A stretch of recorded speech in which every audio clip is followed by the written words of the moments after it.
what you guys did, what you two did, we're stripping Seth of the World Heavyweight Championship. We're going to crown a new champion in Salt Lake City at Saturday night's main event. CM Punk won the right to be the challenger, and so now since the title is open, it's going to be Punk against the winner of a battle royal for the other slot, and that battle royal is tonight, and that got a big pop because they got booed when he mentioned Salt Lake City, which, to be fair, is unpopular almost in all social circles. Salt Lake City. For that matter, the whole state of Utah is not exactly invited to most people's dinner parties. But I guess they got to do what they got to do. But before we go anywhere else with this interview, Brian, were you jazzed up to hear about a battle royal to determine a contender for the other contender to fight for the vacant title? I know they do it in AEW, 17 times a week, but this is kind of, they do it here too, and it's, what do you think? It's very AWA in my eyes. They gave the world championship to the battle royal winner when Larry Zbyszko won in '89. It just always feels, battle royals feel like you should win a prize, not necessarily a match. And what did this Saturday night's main event just sneak up on us? This is next week. Is it? November 1st. Well, son of a bitch. Well, I was about to ask you when it was, but you told me. So now I know. God dang. God dang. So what do you think of this in terms of, this is the first follow-up to them turning on Rollins? Did you think this is an effective way to start the episode? Well, they started this way, then going all through, and we'll talk about the whole story all the way through and then hit another high point. But at this point, Pierce was telling Braun Breaker, and now that's not your property because he's carrying the belt. You got to hand the belt to him. And then, what if I don't? And Paul conferred with Braun, and Braun's like, show me some respect. And then he makes Pierce say respectfully, and he just hand it over, say please, he repeats it please. And Braun Breaker gives the belt to Paul, and Paul gives it to Pierce, and Pierce walks off. And then Paul starts cutting the promo. This is the way Paul cut a heck of a promo here, to answer your question.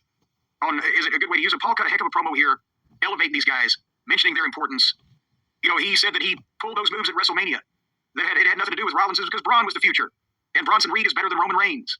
And he tore Seth down and called him a bum-shoulder bitch. And they bleep bitch on Netflix. We promised we could get to hear fuck and cooties and every other kind of horrible word on Netflix at one point. They definitely made it sound like we don't have to be worried about language anymore. Meanwhile, on AEW, they say shit and all sorts of stuff. Yes.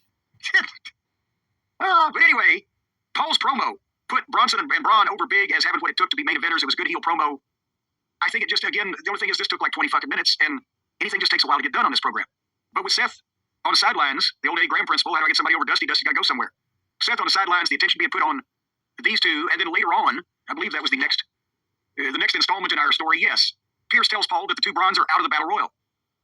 And then Paul has to beg, kind of, and grovel like that Pierce did earlier to get the belt. Paul has to grovel to him. Yeah, say please, same line. Yeah, say please. Oh, please. And then Pierce said no and slammed the door on him.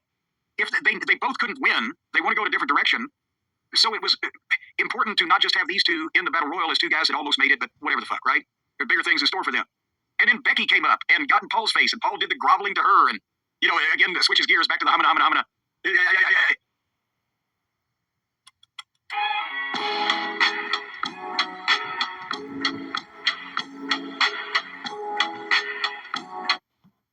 Back to the humana.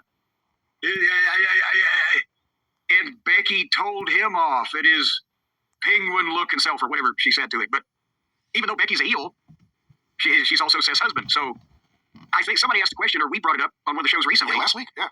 What about Becky being a heel since Seth has been turned on? If she's just wrestling other girls, it shouldn't. She shouldn't really show any change, because when Seth comes back, she's going to be a babyface with people anyway, and possibly sooner than that. So it wouldn't be out of the way for her to get involved with somebody that's fucking with these guys, just for the sake of it. In that case, she'd be a big babyface, but she doesn't need to change anything. That's the good part about this. She can still do her programs with the other girls, whatever the fuck. She may end up getting cheered more, but she doesn't need to flip-flops, what I'm saying. Do you think there's anything to be said for the idea of Braun refusing to give up the belt, and they go through everything they have to do to get a new champion, but you have an issue where Braun still has the belt? Well, no, because I don't think they want to press that this quickly, because they did this in a rush. They weren't going to do whatever they're going to do until Seth got hurt. So let's let it breathe a little bit, because that puts him in a position where sooner or later somebody that is the real champion needs to come after him, and they ain't got it set up yet. It would have to come after him, is what I'm trying to say. They haven't got it set up like that yet. They want to take a little more time with Braun. So he's just over here getting more and more pissed off at the situation. Maybe we can get Becky versus Heyman. Maybe in a sumo match. But no, well, remember, now that might work. Because I was going to say, remember, I had Heyman 35 years ago, and I wouldn't wish that on Becky. Much less with the shape he's in today. Damn. Anyway, then, as a matter of fact, in the back later on, the Brauns were not happy. And Braun Breaker, Paul comes in, and Braun says, hey, help me understand this. And the thing about Breaker, he can talk. He explains things well. He wasn't screaming and being over the top here. He was relating details, which normally is not. He got strong points, especially early on. He can talk. But then Paul gave him the bullshit pep talk about how he helped Brock because he listened to him. And he helped Punk because he listened to him. And he helped Roman because he listened to him. It's not just in the ring, it's backstage politics. What's the future of the WWE? Guys just look in the mirror. And walked out and left them smiling without saying anything of substance. But then they had the Battle Royal for the opponent versus Punk for Saturday night's main event for the title. And Punk was on color. And let's face it, it was a fucking Battle Royal. I skipped down to Dominic, LA Knight, AJ Styles, and the Usos. 4 baby faces and a fucking heel. But the Usos are having issues with each other because Jay's looking up to Roman, but Jimmy don't want him to look up to Roman. I got it right, didn't I? I think you got it exactly right, yeah. Well, good, because sometimes I still have trouble with which is which on it. But anyway, LA Knight was about to knock Jay off to the floor, but Jimmy saved Jay, which was the second time he'd saved him in the match. And then helped him up, and they double super kicked AJ, and Jimmy dumped AJ. And then LA Knight and Jimmy ended up dangling over the top rope, and Jay came from behind and dumped both of them. So Jimmy saved Jay twice, and then Jay dumped Jimmy along with LA Knight when he had the opportunity. And then Dominic went for the 619 on Jay, but Jay dumped him and won the whole thing. So now, again, it's all the baby faces. But now we're going to have Punk and Jey Uso, who squared off, faced off with each other, after this thing was over with, for the title, which I assume, and one would think Punk is going to win. Not only because Jay had it long enough to say he had it, but he wasn't, he's the yeet guy, but he wasn't the long-term answer as a world champion, or even another short-term. And he and Jimmy have trouble involving their relationship with Roman, so one would think that might play some kind of a part. I've seen people speculate, well, should they turn Jay heel?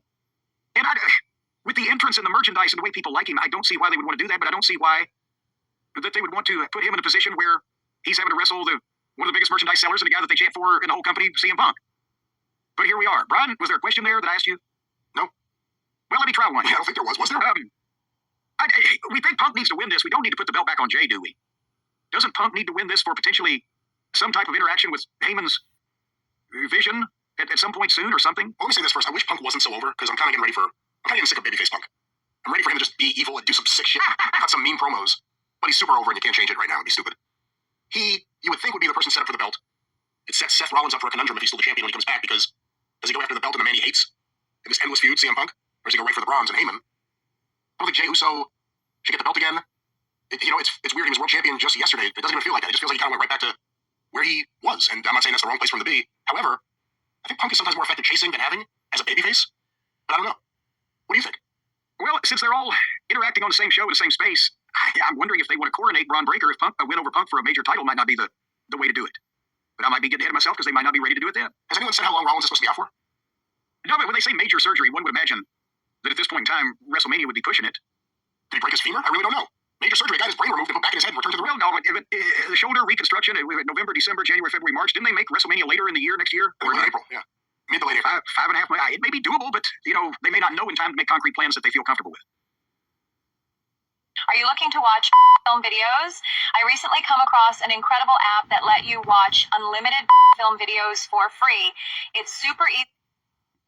Who knows? Do you think Seth Rollins should get stem cell treatment? No, I think he should leave part of his body to medical science, and then the other part to science fiction. All right, there was one other thing on this show. The tag team title changed hands. Spoiler alert, ladies and gentlemen. AJ Styles and Dragon Lee beat Finn Balor and JD McDonough. This was great. Did you watch this? Yes, I did, because you mentioned to me that you thought it was a good match, and it was. And here's the thing. The knock on AJ Styles for years was he was too small, and he looked like Lex Luger next to the other three of these guys. But they all look like athletes. Finn is ripped. JD's in shape. Dragon Lee, Valley's there. But at the same time, they had a good match, but in this environment, in this universe, no pun intended, in the WWE, this is still a mid-card title, and they're being presented as the athletic guys to go out there and put some time in between the stars doing promos.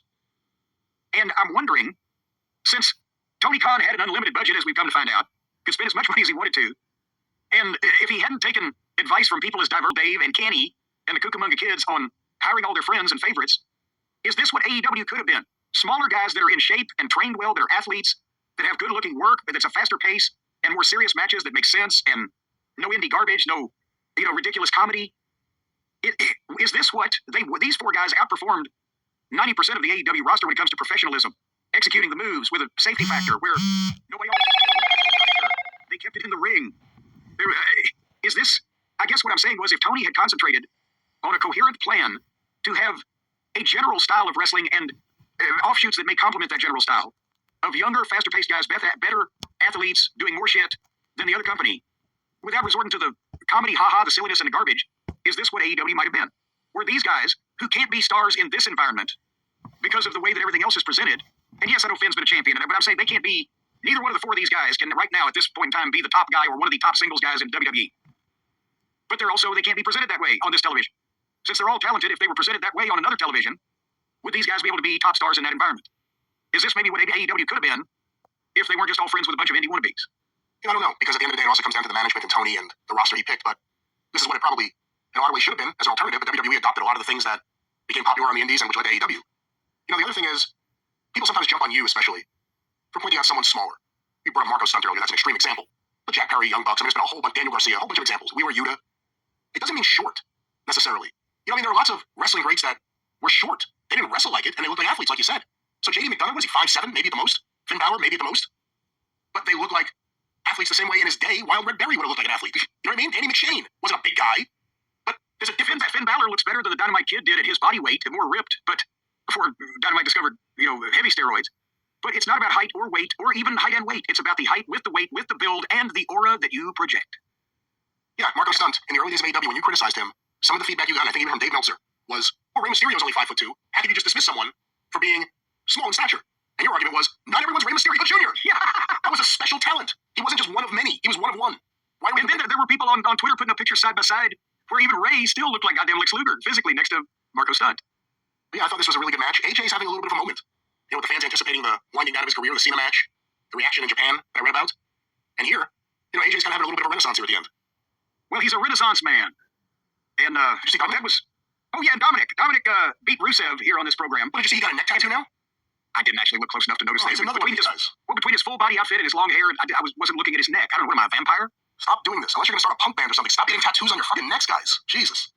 But they were in Southern California, or is that Northern California? Where is Sacramento? They were in California, so they loved Dominic a lot more than many places. But just one last thing about the tag match. You didn't think it was... What exactly are you saying? You don't think it's all that special? You just thought it was okay? No, I thought... That's the thing is, it was a great wrestling match, and it was athletic, and it was serious, and these guys looked great, and all of the accolades and platitudes that I gave them. But it's still, unfortunately, in this presentation, and in this company right now, on this talent roster, they've middle-carded the tag team title to where it's not... Now, if AJ Styles and Dragon Lee have a matchup coming in the next month or whatever the fuck with Braun Breaker and Bronson Reed, and they lose the tag team titles to them, and then they start working against it, if the Usos are still together, or if top baby faces want to team up, then you can elevate it again. But that's what I'm saying. It's a good match. But if you advertised it, nobody would necessarily break down the gates to buy tickets to see it because it's not a featured position. But athletic, smaller guys doing a faster paced style, we thought that might be what AEW was going to be before they went all crazy on us with flamethrowers. Have you ever wanted to... Well, now you can't. I'm about to show you how. First, get on the Suno mobile app. It creates... They went all crazy on us with flamethrowers. Well, that was really wrong. But they're doing half as much, Brian, in the WWE as they used to in the ring and on TV, but they're charging twice as much for us to see it. Now, did you hear about the newest study that's apparently WWE ticket prices have doubled since TKO took over? What, did two years or not even, whatever it's been? And there's no slacking off of demand is the other part of the story. There's some people who are just paying it. Isn't there a limit at some point? I mean, we've heard reports from some people. You don't see it on TV. And I haven't seen too many pictures, but you do hear from some people that say, hey, Raw came back or SmackDown came back to my town. Ticket prices went up. Less people in there than there were last time. Some people even say, hey, you see empty seats. Again, we haven't seen it, and a lot of the ticket counts we do see indicate near capacity. But it doesn't feel as hot right now. But somehow they have found an audience with endless disposable income. And they are just feasting on that audience right now, and it's amazing. It really is. Feasting on them like vampires. Yeah, because it's not just ticket prices. Once you get there, a t-shirt, how much is a t-shirt now? 40, 50? How much is a t-shirt at a WWE live event? I got to raise my prices at JimCornette.com. Hurry, folks, before I get smart and do that. But by the time you buy WWE merch, and then maybe some concessions, you dropped a lot of money that night, and a lot of that's going right to WWE. Well, I'm looking at this graph, this chart that we've got here, and this is from Polestar. Apparently, the data was compiled by Polestar. And from 1999 until today, it had some fluctuation in the early 2000s, went back down, came back up in the mid-2000s, whatever, but it stayed between, apparently adjusted for inflation, it stayed between $41 and $67 for almost 25 years. And then the TKO merger closed when it was somewhere around 60, and it's now at 118. They've doubled the prices in 2 fucking years. Even if they're not selling as many tickets as they were, 2 years ago or whatever, they're still making more money because they're charging so much more. So they'd have to be down to drawing, Brian, on average, as this shows, they'd have to draw half as many people as they did a couple of years ago to be making less money than they were at that time. And this is just, it's crazy. It's all insane. The media rights deals are insane, especially when you look at what the actual numbers are. It's, the biggest cash grab in wrestling history, and it's working. I don't know what's going to change. What'll change it is if people stop going somehow. I mean, what else is going to cause someone right now? Because WWE's not really, the TV's not hot. What would cause people to stop right now? I don't know. Well, that's the thing is that they're not doing a lot, but they're not doing particularly anything wrong. They're just kind of chugging right along there. But it's the perception of the people that this whole thing is and I'm not talking about even us and the wrestling insiders that listen to us or the real nerds over it. I'm talking about just to the average person. They've, to them, these people are all big stars. This is a big production, and it's normal to be talked to for 20 minutes at a time when you buy a ticket to see a wrestling show. So they don't really have any complaints. So what do you see in this information you have there? I'm just having a problem seeing how this can last on a long-term basis. If it not only keeps going up, but just continues at this price sooner or later, people are going to say, well, fuck it. I won't go in person. I'll just watch TV, which still, with all the things they're on, as we know, costs some money. But this is not, it's not making it an accessible thing to introduce it to the live event experience to a lot of new fans that may be on the bubble about going or just haven't gone because they can't afford it. But I mean, it's always been, I remember one story, Dutch Mantel, the first booking job he got was in Florida. And this was either right before or right after Eddie Graham died. But the point being, they told him one night, because they did real good in a town like Sarasota or whatever, he said, yeah, I said, this is the most people we've had in Sarasota. It's not the record gate. Oh, why not? Well, we had higher ticket prices for some super show. And Dutch said, that's the first time I found out you could just raise ticket prices if you wanted to. So Eddie Graham started that Golden Circle ticket thing in Florida for the big events, if the WWF title versus the NWA title was in the main event, Golden Circle, first row or whatever. And you could get more gross out of the same amount of people that would normally come, and even better if it was more people, but it had to be a big show, something out of the ordinary to justify raising the price from what you normally gave them, right? And I remember Jared did that, his first show in the Mid-South Coliseum. Normal Coliseum prices in April 1977, I'm trying to remember whether they had gone to $5 ringside yet or not, but general admission was still $2. But for that first show with Harley Race against Rocky Johnson, Jerry Lawler against Jack Briscoe, Dusty was on the card. A lot of stars, right? He did the $25 Golden Circle front row and $15 for the next two rows, and then I think a couple of dollars up across the board, ringside, reserve, general admission. In March, at regular prices, he had drawn 11,000 something people sold out to see Johnson and Race. This was the rematch. And of course, the March show, he was just about to break off from Goulas. This was the rematch like 7 weeks later. And they only did 90-something hundred people. A couple of thousand off of coming because we've never seen ticket prices that high. But he still did a gross that was comparable to the sellout. Next year will be interesting because there's no more John Cena. Whatever sort of bump, and you have to figure there would inherently be one. You got from John Cena appearing in all these towns for a last time. That's gone. That's out the window. So you're going back to relying on your... And sometimes that leads to a little lull because when a top star leaves or a top attraction that was why people were buying tickets, when they're gone, it takes a little while for them to get into something else that's going on. So they may have a little lull. Who knows? But one way or another, Brian, it's going to cost you a lot of money if you want to follow the... Reasons why you should download Tango